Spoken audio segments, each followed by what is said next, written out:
Now moving on to tibia external rotation. So what we're gonna do is we're gonna come back to our start position here. You've already kind of checked how far your knee went inward, right? And in doing so, we did so around 90 degrees of knee bend. So if you kind of look from the side, you want to see that your knee's in and around 90 degrees. Now we're going to do the same thing with your tibia going outwards. So you're going to test how far is my shin willing to go outwards. And if, again, around 30 degrees is considered the norm or normal or healthy, right? So this would be straight ahead, straight out to the side would be 90. And if your foot goes straight out to the side and you're like, whoa, my knee rotates so far and your femur stayed totally still, that tells you you've got some hypermobility in your knee. You might even have some hypermobility in general in your body. If you start to notice that throughout other classes, I'll try and add more videos like this on each subsequent joint and different movements so that you can start to learn and get a sense for when you might be hypermobile, because I know a lot of people have no clue. But yeah, if your foot goes straight off to the side and you're like, this is 0 and you can get it pointed off at 90, there's a good chance that you've got some hypermobility there.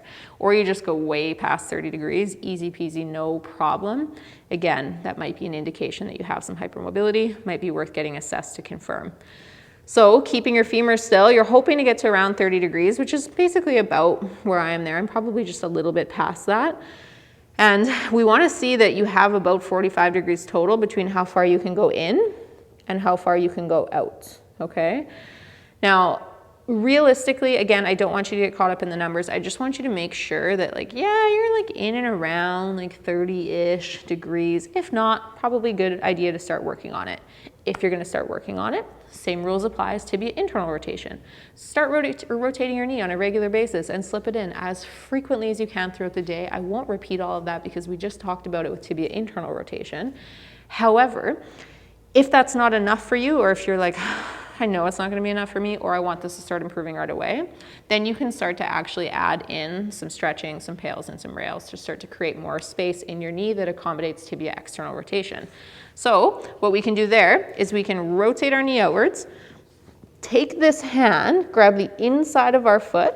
So you can grab the top of your foot like this, or you can grab just below this bone on your big toe, whatever works best for you. But I want you to try to keep your shin straight up and down versus letting it go in or out.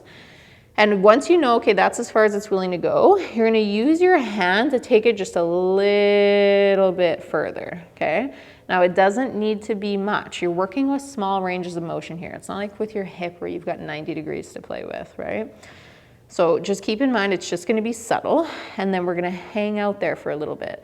Now you might not feel a ton when you do this. It might feel like, okay, I feel something going on in my knee, maybe on the inside somewhere, but it's not gonna be anything crazy, and that's okay. It doesn't need to be this really big, obvious sensation. I don't want you cranking on your foot to try to chase that. Find out how far it's willing to go, take it a little bit further past that, and then, like I said, just leave it there and hang out for a little bit.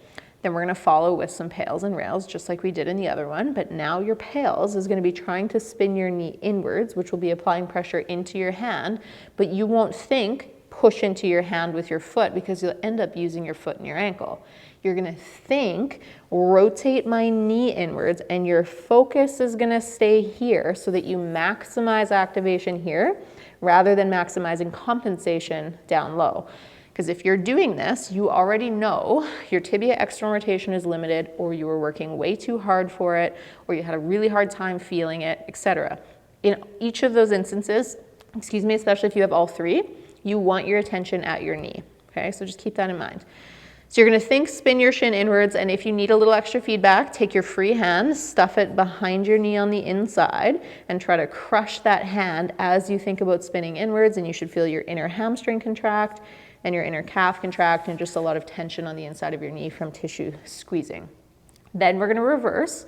Then you're gonna try to rotate further, but you're gonna let go, and you're gonna just let all that happen with your own knee, rather than using your hand to crank on it further. I want you to use your knee tissue to rotate your knee further versus using your arm to rotate your knee further. So we're gonna get into it here. Same rules apply as the other one. I'm assuming you've never done this before, so I'm not gonna start you with max effort. You will go to max effort in the classes that I take you through.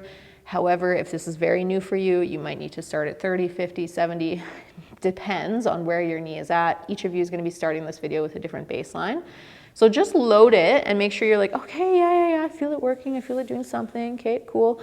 And then just slowly add or increase your intensity over time until you're at max effort comfortably. Keeping in mind that max effort is never really comfortable, but it definitely shouldn't be painful. It should just feel like you're working really hard.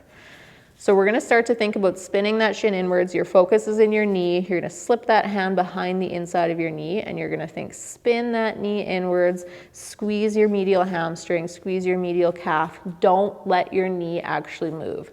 Shin stays vertical, foot stays where it is. You're gonna work up from like 20% to 30. You might need to stop at 30. If you wanna go a little higher, you can. I'm gonna climb up to 50, assuming that's gonna be kind of the midpoint between where a lot of you are. We're gonna hang out at 50 for about 30 seconds here. After 30 seconds, then you're gonna try and rotate your knee inwards.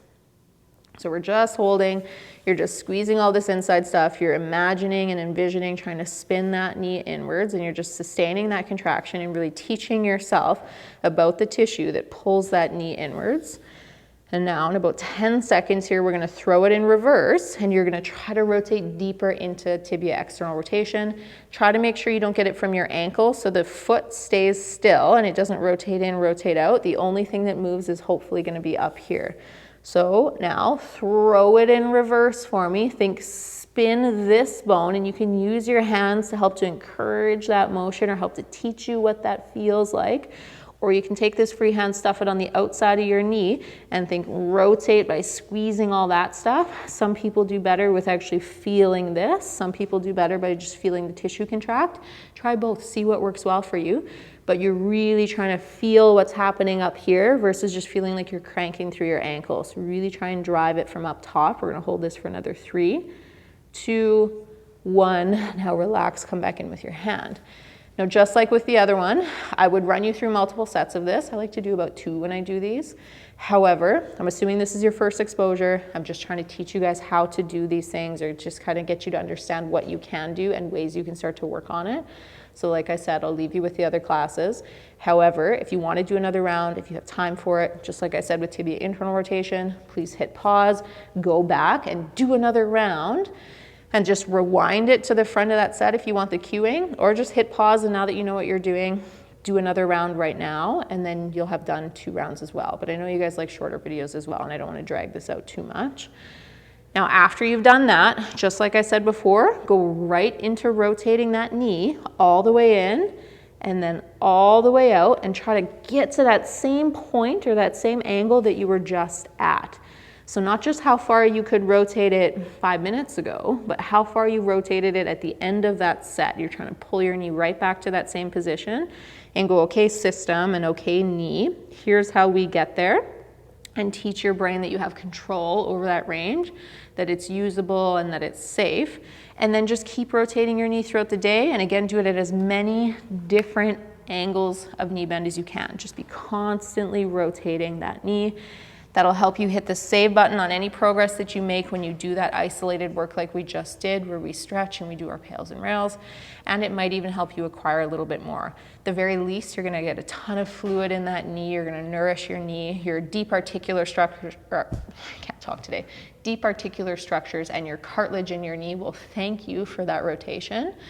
And then you can start to build on that. And like I said, use some of the other classes in Operation Human First. You'll be looking for any class with the title Tibia External Rotation, and that'll help you build that as well. You're gonna find the most of those classes in the joint specific section under knee, and then you'll see a breakdown of tibia internal rotation, external rotation, flexion, and extension there for you. If you have any questions, as always, do not hesitate to reach out. Otherwise, thank you for being here, and I will see you in the next video.